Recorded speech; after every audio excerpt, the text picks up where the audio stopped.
Mec, il faut absolument que tu fasses 3 versions différentes de ton site web. Voilà, c'est juste le conseil le plus important que je puisse te donner si jamais tu débutes dans la création de plateformes digitales. Parce que ça nous est tous déjà arrivé de s'abonner à moi. Si jamais tu as un peu d'expérience dans la création de site web, alors tu as forcément déjà vécu ce moment plus ou moins relou, consistant à se rendre compte que ton site comporte des bugs alors que celui-ci est déjà public. Ça peut arriver à n'importe quel niveau et c'est des erreurs qui sont en général assez visibles, du type problème d'affichage, ton UI qui part complètement en couille dès que tu changes de format d'écran, ou encore des liens qui marchent pas, typiquement l'erreur 404, tout le monde la connaît. Mais ça en vrai, c'est pas spécialement choquant parce que oui, même en 2025 avec les nouvelles IA tendances et les dernières technologies à la mode, créer un site, ça demande encore et toujours la même compétence de la minutie. C'est à moi que tu parles, fils des putes?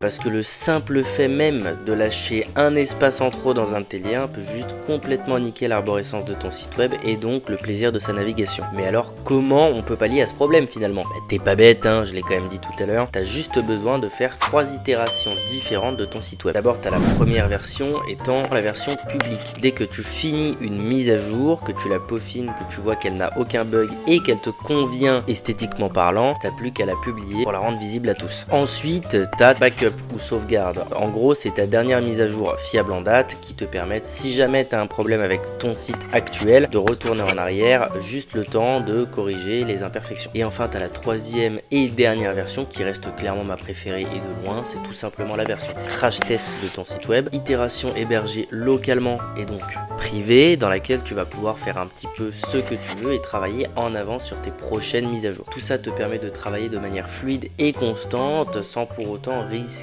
de dévoiler des petits bugs et problèmes au public. Voilà, maintenant, tu sais.